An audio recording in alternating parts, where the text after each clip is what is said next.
जो मोह राग दोषे ऋहणदी उवलद्ध जोण्ड मवदेशम सो सव दुख मोखम पावदी अचिरेण कालेण। क्या है मोह और क्यों उस मोह के अभाव करने की या नाश करने की आवश्यकता है? तो देखिए, बहुत शॉर्ट में तो मैं कह दूं पहले कि मोह क्या है और मोह को नाश करने की आवश्यकता क्या है।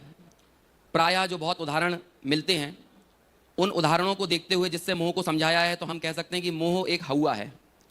अब आप उसका फिजिकल एग्जिस्टेंस यदि हवा का देखने जाओगे तो कहाँ देखोगे?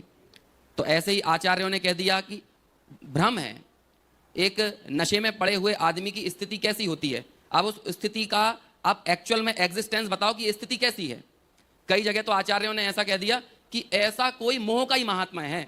मेरे हिसाब से सर्व विशुद्ध ज्ञान अधिकार में एक कलश ऐसा आता है कि निमित्त नैमित्तिक संबंध को ये जीव कार्य कारण संबंध मान रहा है, ये तो कोई मोह का ही महात्मा है, कोई मोह का महात्मा है। मतलब अब कोई मोह को कैसे इलेबोरेट किया जाए, ये आचार्य के लिए भी ऐसा लग रहा था, ये भी अवक्तव्य की तरह है। तो आचार्यों ने भी ऐसा कह दिया कि कोई मोह का महात्मा है। तो अलग अलग स्थानों पर इस मोह को समझाने के अलग अलग तरीकों का इस्तेमाल आचार्यों ने किया है। लेकिन जैसा कि इस गोष्ठी का संदर्भ और प्रसंग है, मुझे उसको ध्यान में रखते हुए यहाँ पर बात करना है। तो हम कोशिश ये कर रहे हैं कि वो जो जाणदी अरहंतम के आसपास की जो गाथाओं में जिस तरह से मोह की चर्चा की गई है, उसी तरह से मैं भी यहाँ मोह की बात करूँ। अब एक बात और आती है कि उस मोह को दूर करने की जरूरत क्या है। देखो, दरअसल ऐसा है कि नशे में पड़े हुए आदमी को ये खबर नहीं पड़ती कि नशा दूर करना क्यों जरूरी है, लेकिन फिर भी उसके लिए जरूरी होता है कि नशा दूर हो जाए। ऐसे ही अक्सर स्वप्न में रहते हुए हमें कभी भी हकीकत की इंपॉर्टेंस पता नहीं चलती है, ये तो स्वप्न से उठने के बाद ही पता चलती है।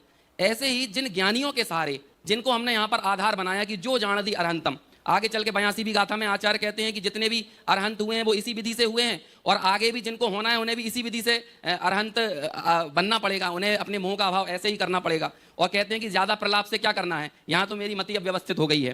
तो इसलिए हम सब लोगों का भी दायित्व है कि आचार्य की 82वें नंबर की गाथा को ख्याल में रखें कि ज्यादा प्रलाप से क्या करना है, मेरी मति यहाँ पर व्यवस्थित हो गई है। जब आचार्य ये कहते हैं तो हमें भी ये होना चाहिए कि मेरी मति वो व्यवस्थित हुई है कि नहीं हुई है। तो बात आती है कि आखिर वो मोह, यानी हम उन अरहंतों को देखकर ये पता चलती है कि मेरी पामरता की दशा, मेरे दुख का कारण यदि कोई बना हुआ है तो वो मोह है।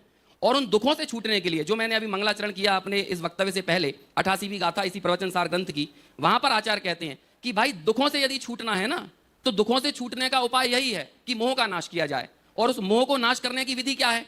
तो कहते हैं मोह के नाश करने की विधि है कि वो ही जो अरहंत का, जो देव गुरु शास्त्र के माध्यम से जो देशना मिलती है, वो जो दिन देशना है, समझ लीजिए तत्व विचार का जो रॉ मटेरियल है, वो जो कच्चा माल जिन अरहंतों के माध्यम से मिला है, उसका ही जब प्रोसेसिंग भीतर में चलेगी, वो ही हमारे मोह को क्षय करने में कारण बनेगी। अब उस मोह के चिन्ह क्या हैं, वो मोह है क्या? आखिर में सोनू जी भाई साहब ने अपने वक्तव्य के आखिर में वो गाथा 85वें नंबर की गाथा प्रस्तुत की थी। तो यहां पर वो 3 लक्षण ऐसे मोह के बताए कि भाई अट्ठे अजधा गहनम करुणेश इत्यादि अलग अलग तरह से उस मूल एक बात को बताने का यदि प्रयोजन रहा है वही कि भाई जो वस्तु स्थिति है, वस्तुतः तत्व जैसा है वह वैसा नहीं लगना। ये जो अप्रतिपत्ति का कारण है वो क्यों हुआ? तो कहते हैं इसके पीछे यदि कोई कारण है तो वो मोह है, वो भ्रम है। और उस मोह के कारण जब वस्तु का रियल में जो उसका स्वरूप है, वो स्वरूप हमें ख्याल में नहीं आ रहा है, अन्यथा मान रहे हैं, तो अन्यथा मानने के कारण उसके अन्यथा स्वरूप की प्रतीति हमारे दुख का कारण बनती है। तो हम सबके दुख के कारण में कौन सी चीज मूल बनी? कहते हैं वही मोह। उसे टोडरमल जी कहते हैं भ्रम। अब इस मोह से उत्पन्न हुए दुख को दूर करने के लिए क्या करना है? तो टोडरमल जी का उत्तर है कि भ्रम जनित दुख को दूर करने का उपाय भ्रम दूर करना है। समझ में आया ना? तो सबसे पहला कारण क्या बताया? तत्व की अप्रतिपत्ति। अब जो दूसरा वाला पॉइंट है मोह के चिन्ह में, वो बड़ा, उसमें बहुत विरोधाभास और कॉन्ट्राडिक्शन खड़े होते हैं कि करुणा भाव वो मोह का चिन्ह है त्रियंचों के प्रति और मनुष्यों के प्रति। हालांकि जयसेनाचार्य इसका एक अर्थ और कर देते हैं कि करुणा का अभाव वो मोह का चिन्ह है, और ऐसा कह दिया निश्चय से करुणा भाव और व्यवहार से करुणा का अभाव मोह का चिन्ह है। लेकिन अमृतचंद्राचार्य ने 2 अर्थ नहीं किए। अमृतचंद्राचार्य ने एक ही कहा, करुणा भाव मोह का चिन्ह है। अरे भाई, पहले वाले पॉइंट को भूलना नहीं है। दूसरा पॉइंट याद करते समय विपरीत अभिनिवेश के साथ, यानी तत्व की अप्रतिपत्ति के साथ, अयथार्थ ग्रहण के साथ, पदार्थ को सही ढंग से नहीं समझने के साथ जो कुछ भी करुणा भाव दिखाओगे ना, वो करुणा भाव हमारा कहीं ना कहीं ऐसा ही होगा कि हम संयोग से सुख दुख मानेंगे, संयोग अनुकूल संयोग जुड़ जाने से सुखी। और हमारे लौकिक में भी करुणा ऐसे ही तो चलती है। किसी ने प्याऊ बना दिया तो लगने लगा कि ये भाई बहुत बड़ा महान काम हो गया है। समझ में आया? रोटी बंटवा दी, कपड़े बंटवा दिए, तो इससे लगने लगता है कि ये बहुत बड़ा काम हो गया। तो मूल में भूल तो ये पड़ी रहती है ना कि संयोग सुख दुख का कारण है। तो ऐसे अयथार्थ तत्व की अप्रतिपत्ति के साथ यदि करुणा भाव भी है तो वो भी मोह का चिन्ह है। और तीसरी चीज जो है विषयों का संग, विषयों में घुसने की भावना। निरंतर ये लगता है कि जो सुख आ रहा है वो कहाँ से आ रहा है, कि वो विषयों से ही आ रहा है। अब वो विषय से यदि सुख मान रहा है तो वो अरहंत को नहीं जान रहा। 62वें नंबर की गाथा में प्रवचन सार में पहले कह के आ गए हैं, ये अभव्य कौन है? जो भगवान के अतीन्द्रिय सुख से ज्यादा जो अपना सुख मानता है, यही साक्षात अभव्य का लक्षण है। अब आप उसने जब विषयों से सुख माना तभी तो विषयों का संग किया ना, और विषयों का संग किया, विषयों में सुख माना, तो उसने अरहंत के अतीन्द्रिय सुख को कहाँ जाना। ये सारा का सारा जो भ्रम चल रहा है, ये हेल्यूसिनेशन है, ये जो इल्यूजन है, ये किसके कारण है? ये ही मोह का चिन्ह है।